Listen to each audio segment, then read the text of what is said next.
when it is united, prosperous, and inclusive. The second and last comment I want to make, Your Excellency, is that as you lead us in the transformation and progress of our country at this moment, we applaud you for realizing that Kenya's progress will be faster if the country is united. Thank you for reaching out to as many stakeholders as possible to bring everyone on the table so that we can all pull in one direction of making sure that our country moves to the next level.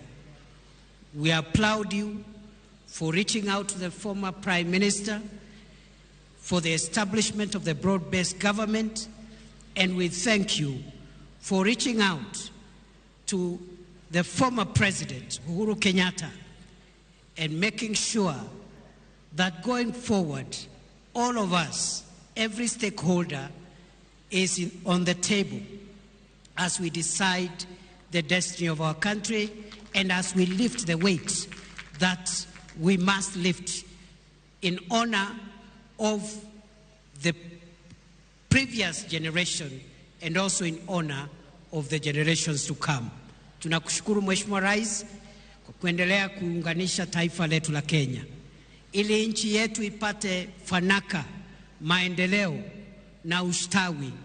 Ni lazima sisi zote, mirengo mbalimbali ya siasa, dini mbalimbali, makabila mbalimbali, watu wote wa siasa, makanisa, mashirika yasiyokuwa ya serikali, vijana, wazee, akina mama na watoto, lazima tusukume gurudumu la taifa la Kenya tukiwa na umoja.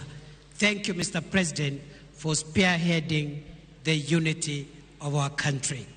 Today is not a day for me to make a speech.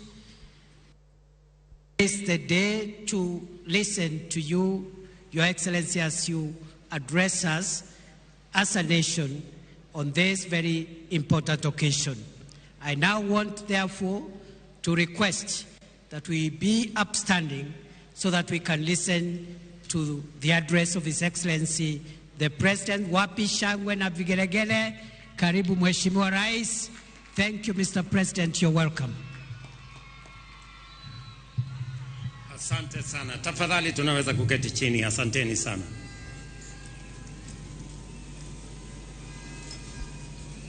Ndugu wa Kenya, Happy Jamhuri Day.